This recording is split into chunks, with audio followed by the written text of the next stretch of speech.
Phil Hendrie Show at 1-800-449-8686. The book is called Corridor to the Beyond, Helping with the Transition.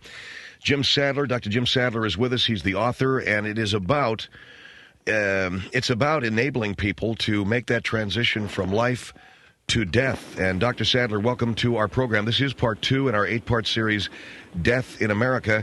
Hello, Dr. Sadler. Hello, Phil. What is this book about when you talk about transitioning? Transitioning really is about moving from life to death and enabling people who have reached the end to transition into the beyond or into the afterlife. There's a chapter here in your book that I found interesting. It's called Go Already. What is that? Go Already is, Go Already was a chapter that I wrote. I was looking at Bob Hope, and he's been in the news recently. In fact, I think he's been in the hospital, hasn't he? Yes, he has. And he is 97 years old. And Bob Hope, I think, has done just about everything he's going to do. He's a beloved comedian, but he is obviously already gone. His skin is pulling away from his skull. You can see right down into the lower lids of his eyes. Bob is trying to transition, but he's hanging on, or what we call, he's hanging around. And well, go already means what? Hurry up and what? It's the transition. And he's having a hard time making that transition, and you see it with a lot of people. In other words, Bob Hope is 97, he's alive, but he should be dead? I wouldn't put it that way. I would say that he's having a hard time transitioning. I wouldn't say that he should be dead, but I will say this, 97 years is long enough, and we seem to celebrate longevity. There was a man in the news the other day, 110 years of age, and I had to ask myself, why do we celebrate this? He's 110. He sits in a chair that has to be wheeled around the room. Someone feeds him, someone dresses him, someone perhaps he wipes. I can't imagine the man can pee by himself. So why do we celebrate the longevity? It's our need to show the world our virility. But Bob Hope is 97, and I think we all agree he's pretty much used up. Well, in your book, then, Corridor to the Beyond, Helping the Transition, you're saying Bob Hope is used up. You're saying, and I'm saying that with great respect, Phil, but he's pretty much had it, and I think we are all in agreement that he needs to just get on with it and move into the transitional phase. Well, what do we do then as family members or as friends, whether it's a Bob Hope? Well, in his case, his wife, Dolores, who has been a trusted advisor, a good friend, can enable him with his transitioning. And we really are talking about just something as simple as a bookend or a doorstop, something heavy, a tap on the head, and it's over. The transition has been made. Mr. Hope has always made the jokes that he never won an Oscar, and that's true, but he did win Emmys. And that he won Emmys for his television work, yeah. That is absolutely true. His wife could take one of those Emmys, and I think it would be a very beautiful statement for his transition to use an Emmy and just a tap to the head, and it's over. Can you imagine whether... So you're saying that there's some kind of poetic beauty in Bob Hope being beaten to death with one of his own Emmys? Is that... I didn't say beaten to death. But well, what do you mean by a tap to the head? I am saying that many of you have tried to decide which retirement home or hospital you want to put your mother or your father. Phil, you said your father died? My father's been dead 13 years. 13 years this October, yes. It is easier if you transition them, and I'm saying that... All right, in Bob Hope's case, you're saying... I am giving his wife, I'm giving her some options in terms of the transitioning. You can lightly tap his head with an Emmy. You can drop a paperweight on him. You can a bookend, a doorstop, anything that When the breathing stops, the transition begins. And that's what we say to help family members through this. Remember that when the breathing stops, the transition begins. When the breathing stops, the transition. And what does that mean? What that means is once they stop breathing, then they can begin their transition. To the beyond. To the beyond. It is very unorthodox. The book is called Corridor to the Beyond, Helping with the Transition. Dr. Jim Sadler is my guest. Our number, 1-800-449-8686. Go Already is one chapter. You Should Be Gone is another. You mentioned Hugh Hefner. Why? Well, that's... I mean, is he in the same... He's not in the same boat as Bob Hope, is he? Well, Hugh Hefner in his day was he showed us the way to the new sexual revolution, but let's be reasonable. He needs to go away. He needs to go far away. That's right. And that's what he's having all of his sex.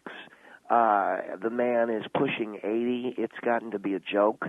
But beyond that, I think he has done his work, and he's done it very well. And again, enabling with the transition. In Mr. Hefner's case, I understand that he is living with some 3 women. I don't know anything about it. But how would you transition him? Well, while he is having sex with one of the prospective waitresses at his nightclub, I think it would be a kindness to sneak up behind him. And you do this with love, Phil. You do this with love. Strangle him with his own bathrobe tie. Twisting and twisting and twisting until his face is a bright purple. And this is... And who's doing this? One of the bunnies, one of the Playboy bunnies could do this. I think it is a transition that would... I mean, Hugh Hefner is not 97 years old. He is... No, but he's like 87 or something, or 89 or something. He definitely is ready for the transition, and that's what we talk about in our book. All right, I can understand. Well, you're talking about very elderly men, or maybe not that elderly. Hugh Hefner, Bob Hope. You mentioned Elian Gonzalez. That is correct. Why? You know, Phil, I thought about this for a long time. God doesn't make a lot of mistakes, Phil, but I really believe that he did in this case. In what sense? Letting the kid live? I think so. And I'll tell you why. Elian probably should have died that day with his mother, with the others. Why not on the flight back to Cuba, while the boy is flying back to Cuba from the United States, which, by the way, all of you people who think that he won't go back to Cuba, you know, why don't you get a life? I mean... All right, we're not talking about politics. I'm assuming that you think Elian Gonzalez needs to be transitioned, and keep in mind, I'm sort of keeping a lid on my anger here, you know, because... Well, Phil, I don't want you to get angry. What I'm saying is that I believe in a larger picture and a larger purpose. Excuse me.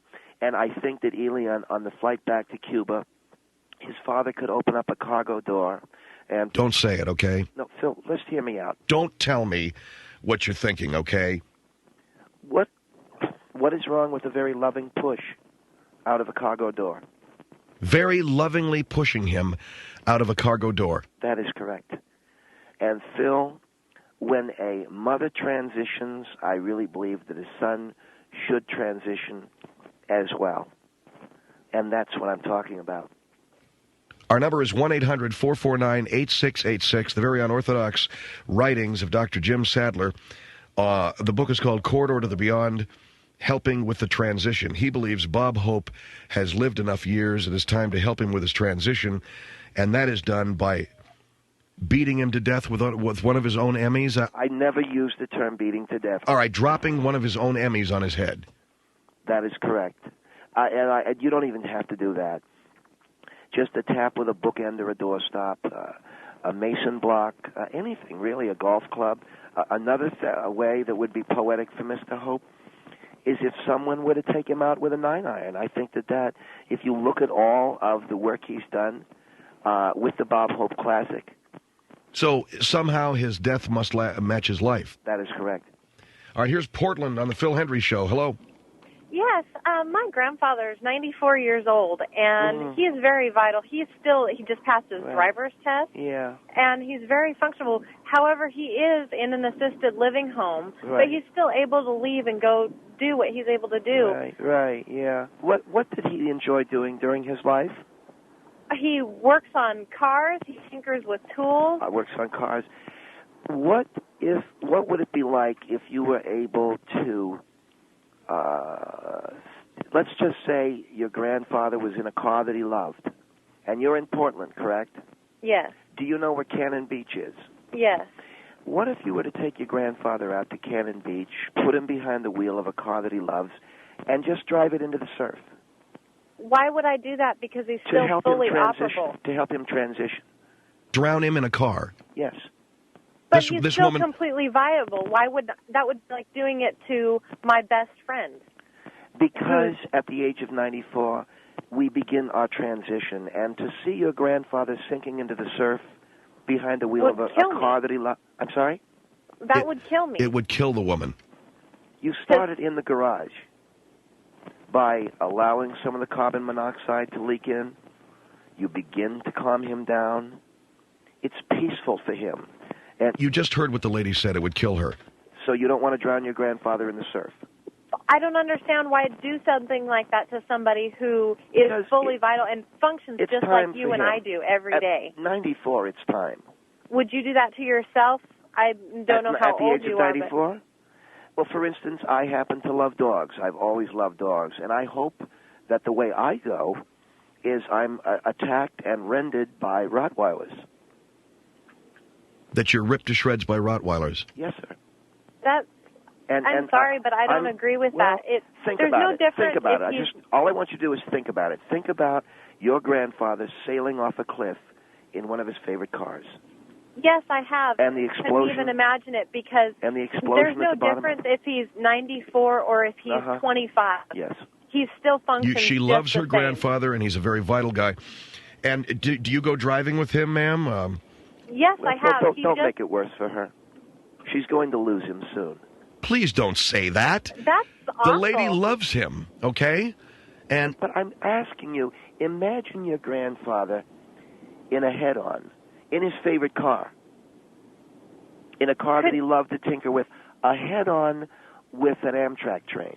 Okay, are you married? Well, that's a long explanation there. Could you imagine a brother or sister or a wife you love right now at whatever age they are, drive them off a cliff? If they were ready for the transition. And I suppose the age makes him ready. Yes, I believe so. All right. I'm sorry. Well, I hope you enjoy. I hope you enjoy many long years with your grandfather, ma'am. 1-800-449-8686. Dr. Jim Sadler is with us. The book is called Corridor to the Beyond: Helping with the Transition. He advises that if you get old enough, or if people are old enough, they need to be helped transitioned into the beyond. Bob Hope needs to have his Emmy dropped on his head, and that lady's grandfather, because he loved cars, needs to drive one off a cliff. I think that this is a guy taking some of that feng shui stuff to the limit, man. 1-800-449-8686. Phil Hendrie Show.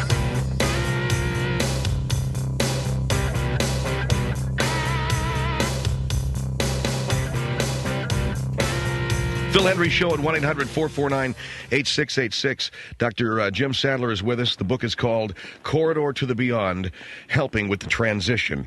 You're talking about very elderly people and how we should help them.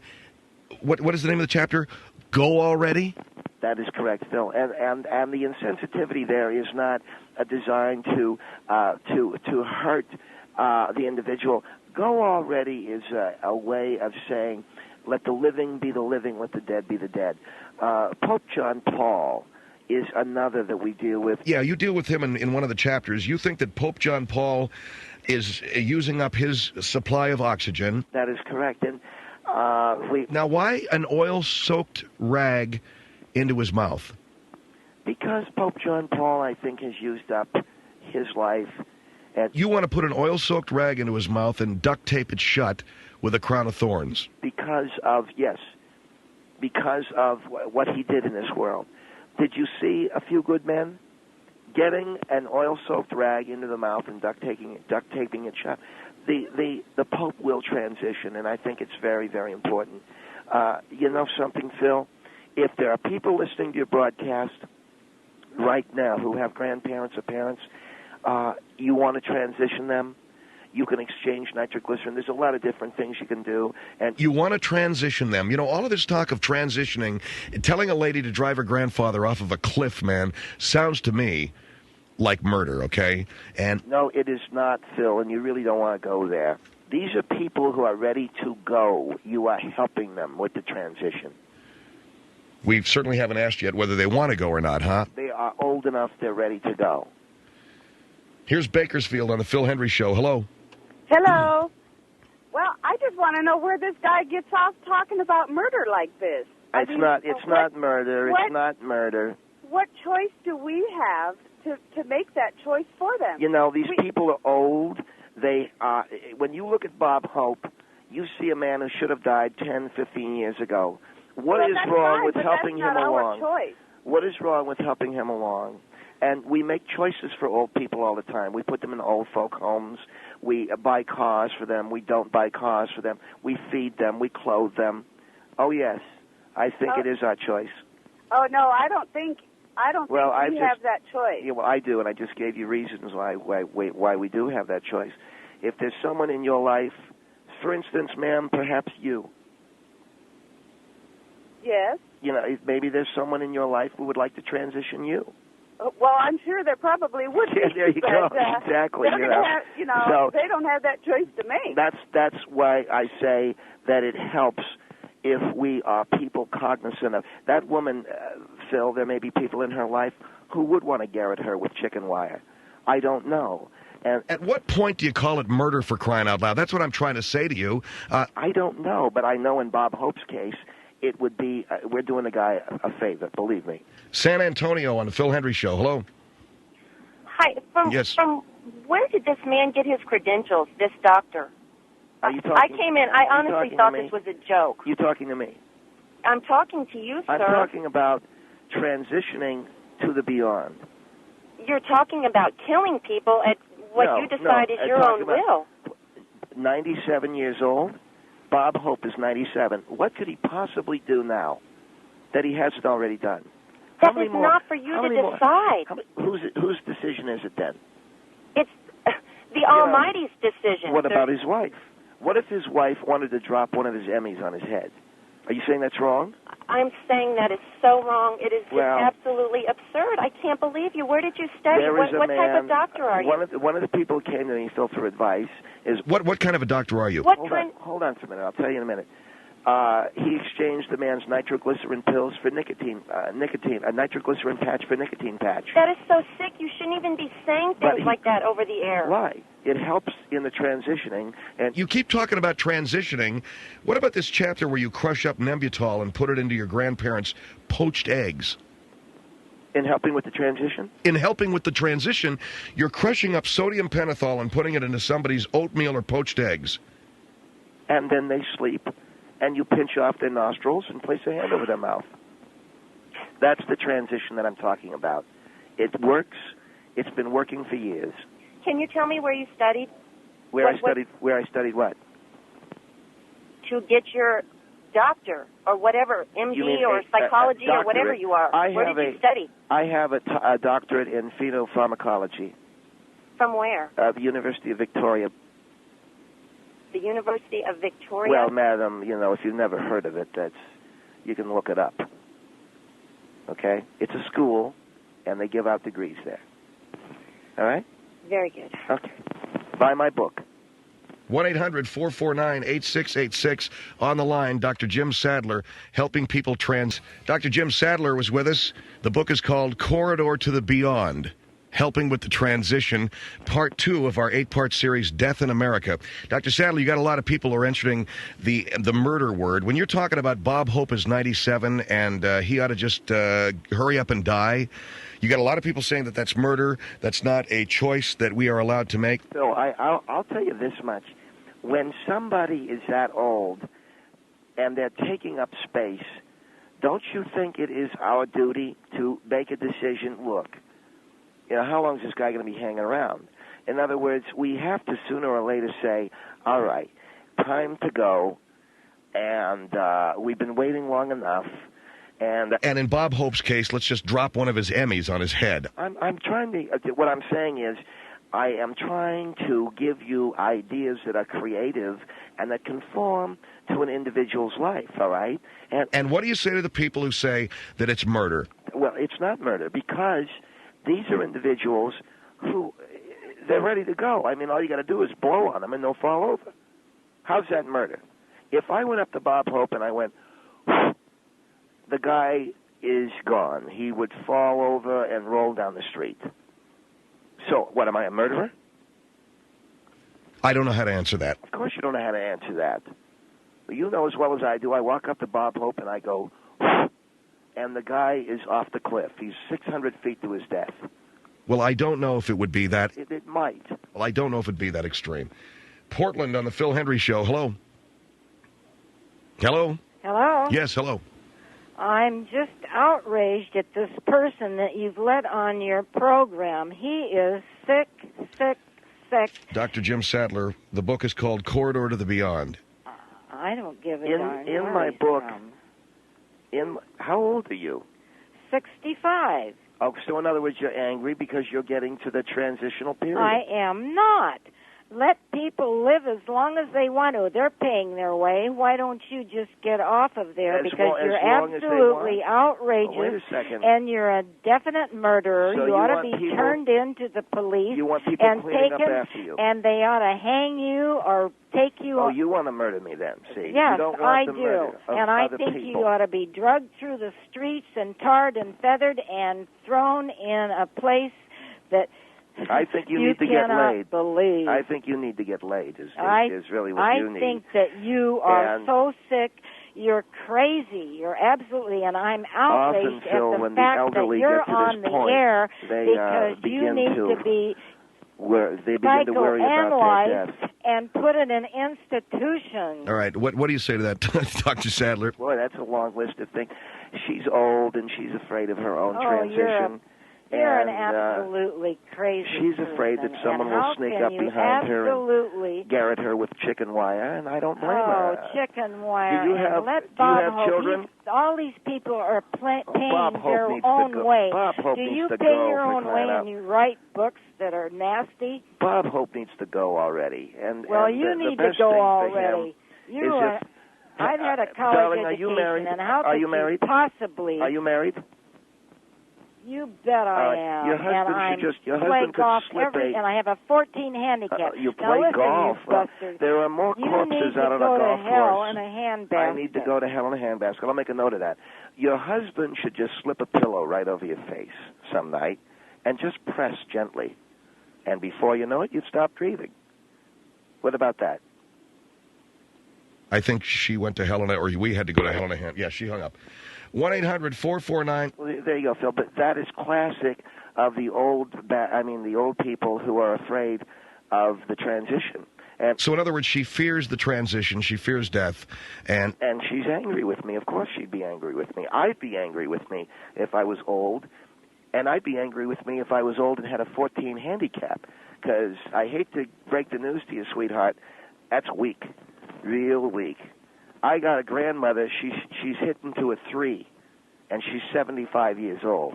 So all right, well, never mind about golf hit. She's 75 and hitting to a 3. You got it. Read it and weep. You read it and weep. Well, I ought to get out and play golf with your grandma. You ought to. San Francisco on a Phil Hendrie Show. Hello. Hi. Yes. What is this word transition he keeps on using? It's the same word as he's using the word transition from the living world to the world of the beyond. I understand what you think. But you're using transition as a nice little kind of religious word for murder. No, wrong. I am talking about enabling them to go where they want to go anyway. Look at yes, but you're talking about the way you're enabling them is by Pope. hitting them Have you ever on the seen... head with some sort of Emmy. No, the Pope. Have you ever seen a man more ready to just die than the Pope? Every time I see a picture of him... Who are you to decide when someone should die? What did the we have to make the decision. We have to make that decision because the Pope has lost all ability to understand when he ought to just check out. Oh. And how could you be sure? How could you be sure of that? Look at the guy. He's leaning on the cross. He can't walk straight. So we should do a visual inspection of somebody and decide if they should die. Okay, I bet that if have you a grandfather? Do you have any parents that are still living or any? I don't. My grandmother just died. Well, there you go. She transitioned. She wanted to live so badly, I can't even tell you. Well, that's the breaks, But she was not ready to go. But she transitioned, didn't she? What is this word transition? Well, how did she die? She died. How did she die? She had diverticulosis. A what? Diverticulosis. Was that a long, lingering death, dear? Nope. It went very quickly, huh? Yes. So she didn't need anyone to strangle her or anything like strangle? that, right? If you said the word strangle. To a judge, what? He would have you in jail. What? You don't say the word strangle. You don't say the word strangle in a courtroom, and they just let you go. Well, let me use another name with the word strangle. How about Hugh Hefner? Now, certainly you're a young 20... is having the time of his life, and he is inspiring other people to enjoy their life no matter what age they are. You live in San Francisco, and you admire Hugh Hefner. That's amazing. You're a female. You're a female living in San Francisco, and you admire Hugh Hefner. I find that record-breaking.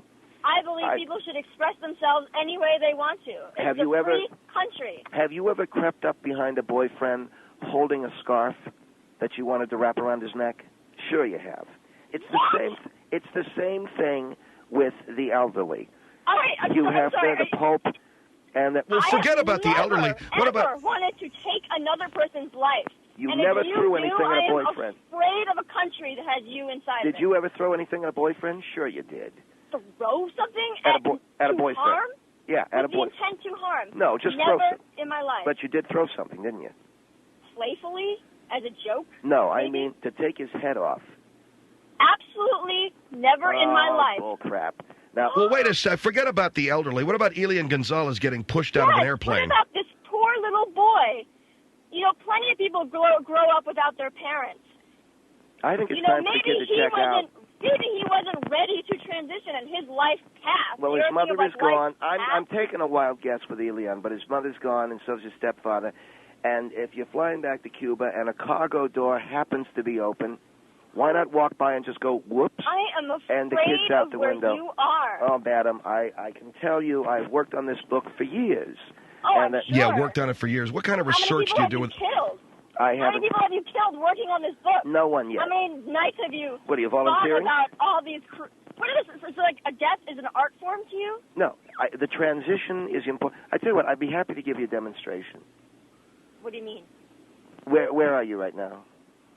Are you going to come kill me?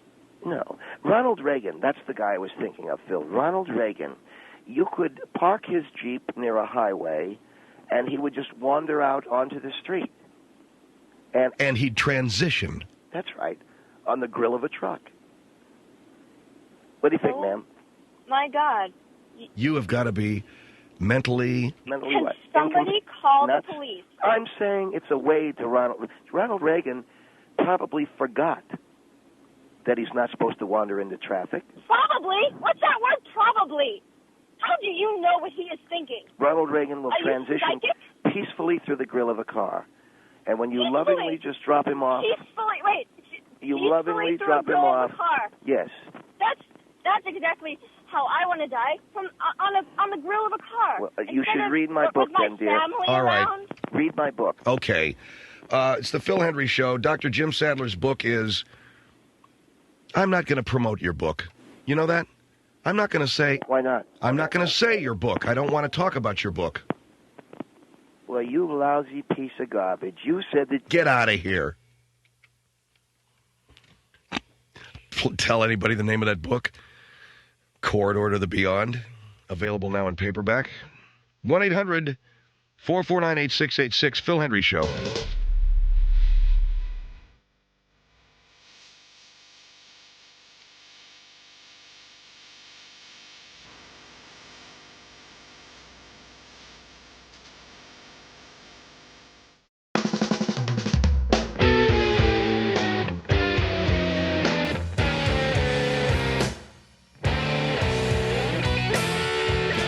Phil Hendrie Show here, 1-800-449-8686. And to my friends in Portland, you know what's going to happen here in about, 40 minutes. Now, how's that Knick Pacer game? Has anybody got a clue? Has anybody got even a semblance of a clue as to the score of the Knicks and Pacers? But in about 40 minutes, the Lakers and the Blazers tip it off at the Rose Garden in Portland. And for those of us who live in those two cities, that is huh? What are you saying? Maybe turn it on. Oh, I could turn the game on. Am I stupid? I got a television set sitting here. How stupid, how thick, how positively bereft of any, I don't know what channel it's on. But I'm on my way home very shortly. Look at this. I screwed that up. God, stinking. How do you change the channel? Never mind. Anyway, I am on my way home. I don't even want to screw with it. You want to try it, Craig? Go ahead. On my way home tonight, me, the Swede, my lovely wife, Maria. We'll have another friend come over. We will catch Blazers-Lakers. And then, depending upon the outcome of that game, and I got to tell you something, I'm torn. I'm torn, and I will tell you this. At the beginning of the season, I said this.